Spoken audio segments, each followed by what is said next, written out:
Nikita, you said that during camp you'd levelled up threefold. That was quite evident tonight. You composed yourself well. Actually, maturity beyond your years. You established that to camp or just the progress in general? It was not part of the plan to get dropped, I must say. But yeah, I feel like I improved a little bit. I did a little bit better. There's still a lot of things to work on. There's still a lot of I had to kind of compose myself a little bit more. I was a little bit rattled in that fight, but overall I give myself like a C+. Yeah. What went through your head when you're on the canvas in that first round? Honestly, shit. That was like the first word that came to my head.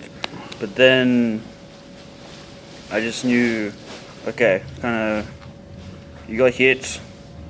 It's not the end of the world. It's only round one. The party's just begun, and yeah, kind of get your shit together. Let's get going. Did you feel you finished that round? I don't know if on top, but you finished it pretty strongly, that first round? Honestly, I don't even remember. Yeah, it was good. Yeah, I'm pretty sure I did like a little bit better at the end. And what time was the knockout? Was it like first minute, first 2 minutes? About a minute. Yeah, I think about halfway through. Yeah. It always happens. I always get hit with a shot first first round. It's always a big shot that comes in. It was his Gachet moment. Yeah. Like Belbin got me with a really good right hook. Bomber got me with two good right hands. Yeah. Brubaker, I don't know if he got me with one in the first round. He did? Yeah. Yeah, he did. Thanks. He's here somewhere. Jack's here. Yeah, that's right. And what's his name? Biggs got me as well. Yeah. Did you feel like you were just too strong for him? It seemed like when he tried to get into a trade with you, you were just way too strong. It didn't feel like I was way too strong, but I felt that I just felt a weakness in his like core, in his upper body, and I feel like I could kind of push him around a little bit when we got in close. But there was never like a thought that I'm stronger than him. I can kind of destroy him like physically. I was always just trying to catch him as he was catching me, as he was trying to catch me.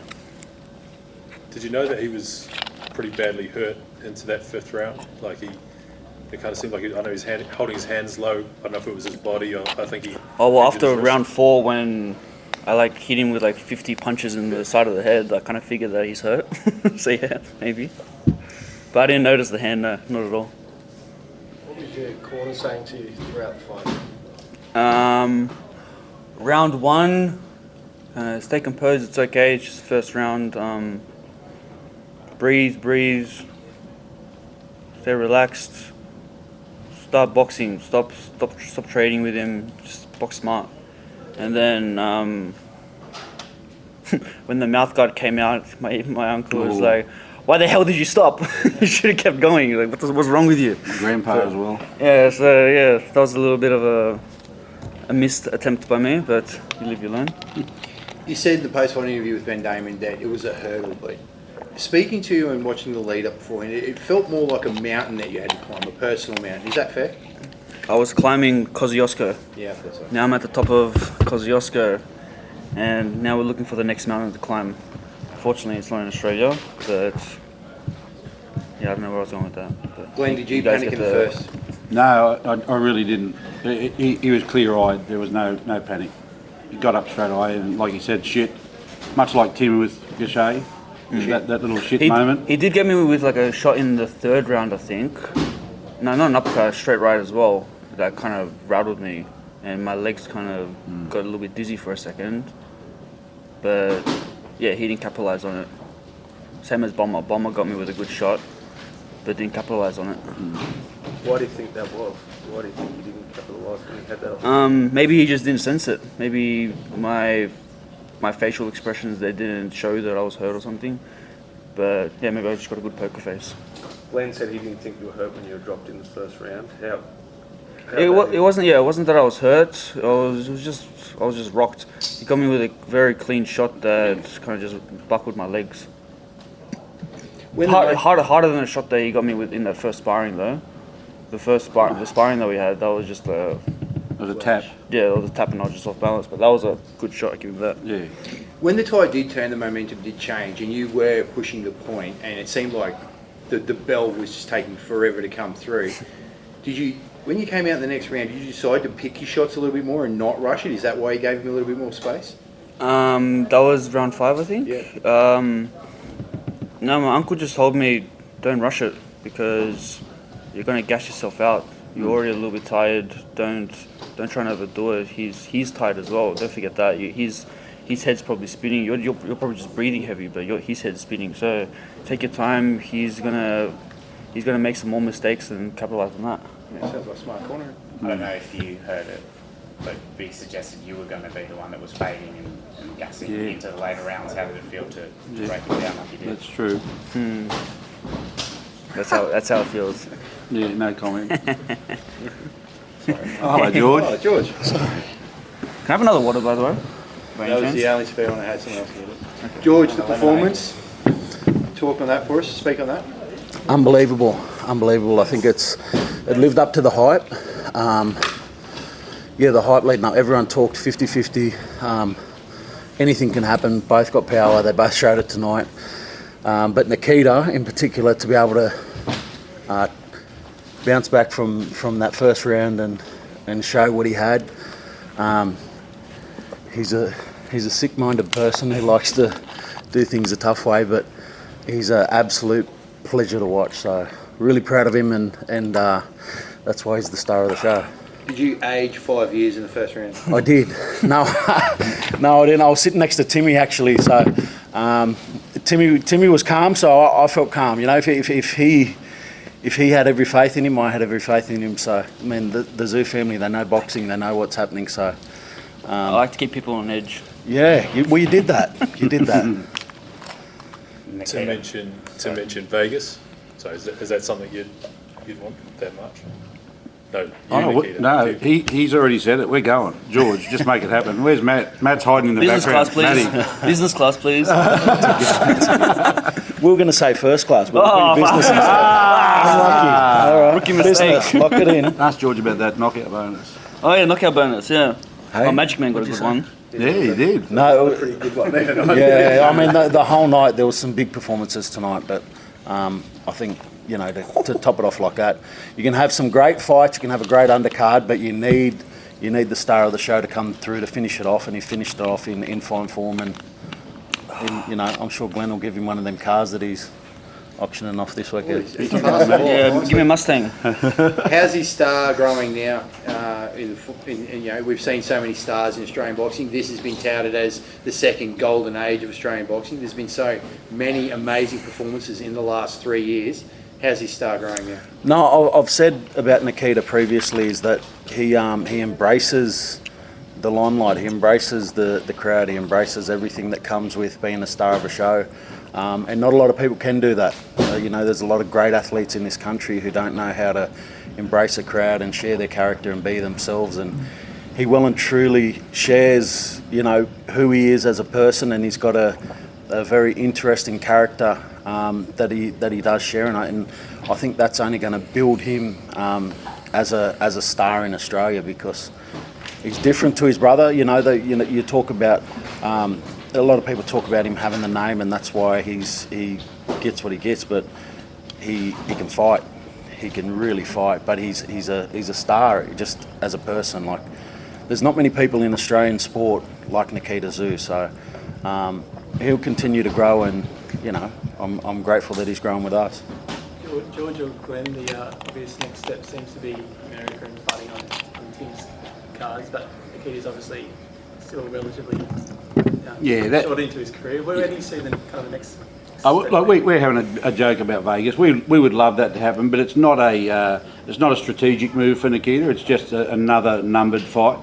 So don't expect anything more than that. Nikita, we hope, gets on that card, but it'll be against a challenger that's right for the time. We've still got a long way to go with Nikita. A lot of things to learn from tonight.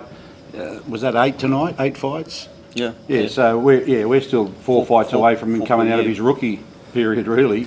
So we're not rushing him. We're just giving him a step up each time. And Dylan Biggs was one of the bigger steps, and that was a good one to take. And I guess, all the noise through the week and everything else, Nikita just does what he does. He goes in the ring and the bell rings and he takes care of it. And so does his brother, and so does his dad. Well, in that case, when's the first No Limit show in 2024? No, we haven't locked that in yet, but as far as Nikita goes, this year was building to this moment, to the Australian title.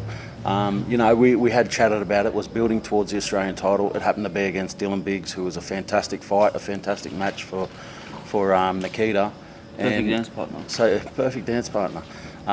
He's capped off his year. That's his final fight for the year. We've got a few months left in the year, so we've got a bit of time to discuss what's coming forward in 2024 and put together the next 12 to 18 month plan for Nikita, knowing where he's at. He's the Australian champ, which is a huge achievement to finish off the year. So, Glenn, end of March 2024, we're looking at a regional title possibly? It could be even earlier than that. I mean, we'll sit down and talk about that. Yeah, obviously regionals will come into play now and rankings will come into play now, and Nikita will start to move up into that international level for sure. There's only limited amount of stock for Nikita to fight that takes him up to that level, and it may mean that with George and we have to talk about bringing someone out here to get him to that level. So the American trip is, it's a bit of a, for us, it's almost like a reward. That was Tim's goal. He just wanted to fight in Vegas, and that opportunity's come up, and it so happens to happen on a marvellous Australian weekend, so we're better than the showcase all of our boys and girls and go over there and do that. But for apart from Tim, who defends the title, everyone else, it's just a step in the line of their progression. I would think you'll see Nikita, if he didn't do Vegas, he'd be in probably early again next year. Benjamin Hussein's got 2 regional titles. Yes, he has. He has. There's some options out there. Ben's a good mate of ours. That always gets a bit tricky. But there's also some people that have put their interest forward from overseas too, who would be very good opponents for Nikita at this time in his career. And I think it brings a little bit of a different challenge for Nikita as well. And he needs a challenge. He don't like fighting. He does so much better against the big challenges than he does against the not so big challenges. Correct? Correcto. He loves to get out of bed for these fights, like the Dylan Biggs fight.